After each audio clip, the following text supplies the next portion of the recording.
Quelques conseils pour le CE1D en français. Dans notre expérience, on constate que beaucoup d'étudiants considèrent le français comme une langue certes importante parce que c'est leur langue maternelle, mais finalement comme un savoir subalterne, et ce n'est pas très grave si l'on fait quelques fautes d'orthographe ou si l'on ne sait pas accorder toujours le participe passé.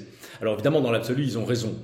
Il n'y a pas mort d'homme parce que l'on n'a pas une bonne orthographe. Il y a beaucoup d'exemples de grands génies dans l'histoire qui avaient une maîtrise très relative de l'orthographe. Ce nonobstant, il faut bien constater que ce n'est pas une force d'avoir une orthographe médiocre, et ensuite que, effectivement, l'orthographe et de façon plus générale, la maîtrise du français est au programme du CE1D.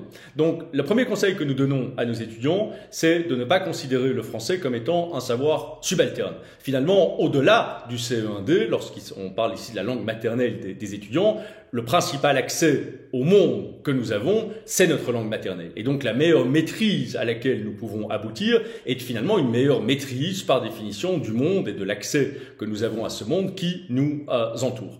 Deuxième chose, nous conseillons à nos étudiants de refaire évidemment les CE1D des années antérieures, mais de les refaire pour valider ces connaissances et non pas à la place de l'étude proprement dite. Parce qu'il y a certains étudiants qui finalement étudient les CE1D des années antérieures au lieu d'étudier la matière de l'année, en l'occurrence de revoir la matière des 2 dernières années. Nous pensons que ce n'est pas optimal. Il faut d'abord étudier la matière et ensuite valider effectivement cette étude en refaisant les CE1D des années antérieures. Et enfin, dernier conseil, ne pas hésiter avant de rentrer dans la période de révision proprement dite, c'est-à-dire tous les week-ends qui précèdent le CE1D, à objectiver ses carences. Donc ne pas nécessairement mettre sur pied d'égalité pendant ces week-ends de travail intensif les parties de matière que l'on maîtrise objectivement déjà. Quand on sait accorder le participe passé, on sait accorder le participe passé. Normalement, il n'y a pas de retour en arrière, je dirais. Il n'y a pas de rebarbarisation possible sur ce point. Donc, d'objectiver les choses en étant à ce moment-là capable ensuite de mettre l'accent